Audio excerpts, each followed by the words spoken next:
Back on the Student Body Right USC podcast, PORSBR is my Twitter handle. So check me out on Twitter, PORSBR Twitter handle for all the good things we'll talk about, bad things talk about with the USC Trojans and the Las Vegas Raiders here on the channel. Miller Moss, bounce back game for him. Really just showed command of the offense, got the ball out on time. And slowly but surely, I know people don't love Josh Henson in USC fan circles and everything like that, but every game, it just seems like they get better and better on the defensive line. They showed that. I'm sorry, on the offensive line, they did it. They did it again in this game against Rutgers. Good job as far as rushing the football, getting Miller Moss protected. The PFF grades are out, and pretty much every offensive lineman did very well in this game. The whole, the counters were working. Everything was working in this ball game as they kind of separated themselves from Rutgers. Finally, they scored 14 points in every quarter, except for the fourth where nobody scored, whether Rutgers or USC. So that was a separation in the scoreboard. It was a little part of the game where they lost the middle eight, but then they were able to stop Rutgers later in that quarter. So they got the stops that they needed defensively, and then offensively, I thought Miller Moss played probably one of his best games of the year, and he also did not turn the ball over. And then that's all, man. That's we can. I know he basically said out and said, hey, what was his remarks about it? Keep the same energy, all those things like that about about the USC fans who are giving him a hard time. But we're USC and we expect great things. We don't expect to be mediocre. Right now, his play was mediocre. They're right now USC's 4-4, and they're 2-4 in the conference right now. They really should be at least 500 in the conference right now. I mean, the defender to be 2-4 is, especially losing all those close games, is really kind of embarrassing. So that's not really a good look for SC. But they have an opportunity here now that all the other stuff is gone. That they can retool themselves and just have a strong finish to the season. They don't leave the West Coast anymore. They play Washington coming up this week, and then they play Nebraska at home, and they got the two rivals at the end of the season, UCLA and then Notre Dame. So the opportunities are obviously there for them to have a strong finish to the season, and that's all they can hope for now. And that would be something where you can say you take it in, you get a bounce back, second half of the year against some pretty good opponents. And Washington's pretty good, and they also get Notre Dame at the end of the year to kind of spoil their opportunity to go to a bowl game, hopefully. So, or a playoff. So that would be something that could be something that USC has to really look forward to. But right now, I mean, just game by game, this game was really good. If they play to that, they play to a high level. This is the game where they had Los Angeles had all these events on one night. They had the World Series, they had the Lakers playing and USC playing at the same time. So, but the kids were focused. The team played hard. I thought the pass catchers did a really good job in this ball game. Makai Lemon, I can tell you why Makai Lemon. I think we can cool our jets on Makai Lemon, and here's the reason why. I like Makai Lemon. I thought the moving him to kickoff returns was long overdue. And he had a big return in this game. He had 4 catches for 134 yards. But in the design of this offense, unless you are the all-world like type of Jordan Addison type, like it's gonna rotate. So this is gonna be a game where this was Makai's game. Next week could be, another Kyle Ford game. It could be a Zachariah Branch game. It could be a Jacoby Lane game. It could be a Jay Fair game. Like, you really don't know who's going to get the coach, who's going to get the big play or the hot hand in a Lincoln Riley offense. So I would not go crazy about hey, guess what? Look what Makai Lemon did. He's the next Amon-Ra Brown. He's the next one. But I mean, he's a really good receiver, and he's going to be he's shifty. He can do all these different things. He's surprisingly faster than I think people give him credit for. I like him a lot. But I mean, like I said, he's a part of the collection of wide receivers in this mix that USC has here. Kyle Ford, really good a really good effort in this ball game. 4 catches, 45 yards, and then he had the one touchdown on the really cool stiff arm on a blitz where he ran a crosser and was able to score. So good job by him. I know he talked about at the end of the game, talked about how he was disappointed by not playing as much and other things like that. But I mean, he knows the deal. I mean, this offense is going to be, one day it's going to be Kyle Ford, or the next day it's going to be Lake McCree. Like, you know what I mean? It all depends on what flavor that USC has dialed up for that next opponent.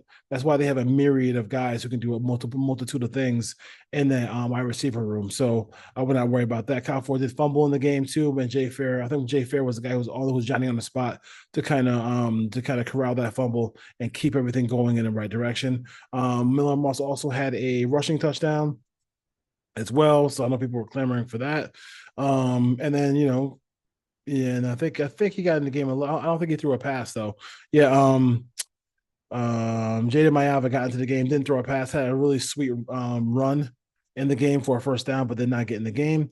And then I'd probably be remiss if I didn't mention Woody Marks. I think Woody Marks is a guy who, 5 catches for 48 yards, and then he had 3 touchdowns in the ball game with 15 carries on 94 yards. They ran the ball 23 times. But that's still not where the 27, 30 carries you would like, but they ran it as a team for 5.9 yards per carry. Like I said with Lincoln Riley, it is amazing how well they run it without running it very often. They really do a great job of running it. Just look at Rutgers.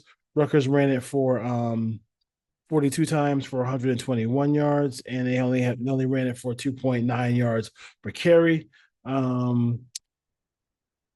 So that was it. Peterson got involved, Jackson got involved. I'm hearing that they're still dialed in pretty well for USC. Disappointed on where the season's going, but they are still dialed into SC. As far as the Big Ten standing goes, you got Indiana on top. And this ain't basketball. Indiana's on top in football, so I got to give them a lot of credit for that. Then you got the Oregon Ducks. You have who are undefeated. All the top three teams are undefeated. And then Penn State, Penn State is undefeated as well. Penn State plays Ohio State this week in the Big Ten, so that will be a cool game to watch as USC gets ready for Washington. They're right now USC is a 2-point favorite going into the game against Washington. So that will be something to see how that number might change. It's a 4:30 start on the West Coast for that game too as well. So you'll be able to check that out. I believe on Fox or CBS. As far as that is. Well rounded by the defense as well. I thought they were smashing people. And I think one thing too is like, how about the transformation of the defensive staff? We talked about that all year, but you got to give him a lot of credit because Bryson Shaw was victimized last year. Like he was out there on shifty players. He was out there on guys who covering guys in coverage who he shouldn't be covering. Like it's just not a good look for him to be covering any of those guys. And he was out there covering those guys. Just not putting in positions where he could be successful. I mean, you can't have a fast receiver. You can't have Bryson Shaw covering, a fast receiver or a slot receiver, right? But this game, he was able to play the run. He was finishing on the run. He was tackling well. He was wrapping people up. But he really played a really good game because USC had so many injuries to the secondary. Hopefully they get some of those guys back before they play the Huskies. But all those guys are. I mean, Zion Branch is getting a good opportunity to play. He had a sack and a tackle for loss. So the sacks.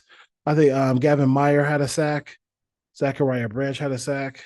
Sam Green had a sack. That was a really nice sack by Sam Green in the ball game. And then Cameron Fountain, Killer Cam, really killed it in this game. And I thought he was just disruptive. He was showing his quickness. You can see the potential from a lot of these guys with Coach Henny. Like it just takes reps. It takes time for it to just click, for the bulb to go off, and you say, "Oh my God, now I can really go after the quarterback.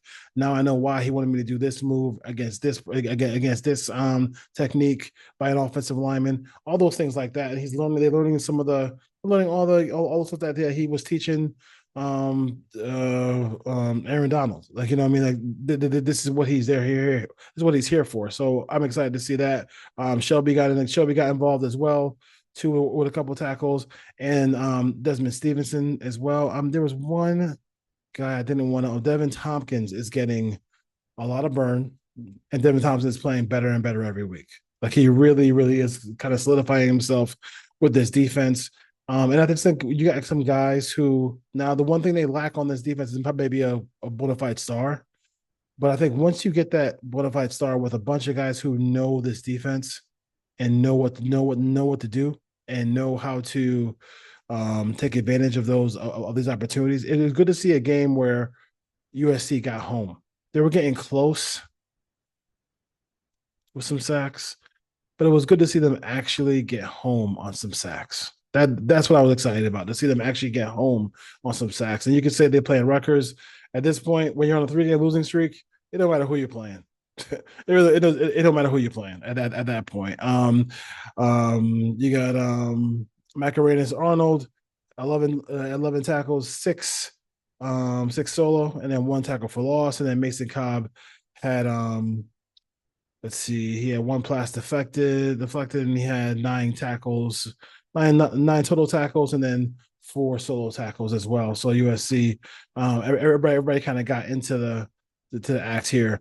Some people were disappointed with the amount of cushion that USC was giving the receivers in this ball game.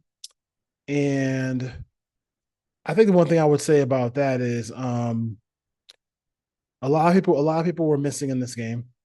A lot of folks were missing in this game for USC in the secondary. And I think the last thing he wanted to do was give up big plays. I feel like if he just kept plays in front of him and then played red zone defense, they had a great opportunity to win games, to win this game. And they just weren't going to allow. They weren't going to allow.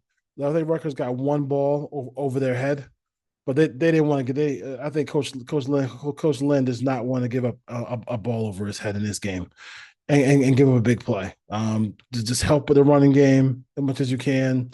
And then once you help with the running game, no plays over the head. You know, even if they are running the football well, last thing you want to do is have play action fake, a bomb on a 9 route, post route, and then the game is they give a big play, and Rutgers feel like they can win the game. So they had a little bit of a run in that game, but I think USC, right after they scored, USC hit Mekhi Lemon for a huge play, and that helped, just kind of push them back and then say, hey, you're all the way back to Piscataway. You're not gonna come out of here with a victory. So, they were in a situation where they had to play that game.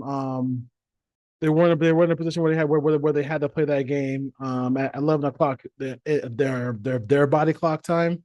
So that wasn't a really a good thing for them. But end of the day, SC prevailed and did what they had to do in this ball game. So just kind of an instant reaction. A couple days late for it, but it's a reaction to tell you about USC's victory over the Scarlet Knights of Rutgers. So soon by right, USC podcast. We'll be back with Coach Henny. Coach B. We'll talk about some more in-depth things with the Trojans, and then after that, get into the game with the Huskies. All right, peace. Fight on.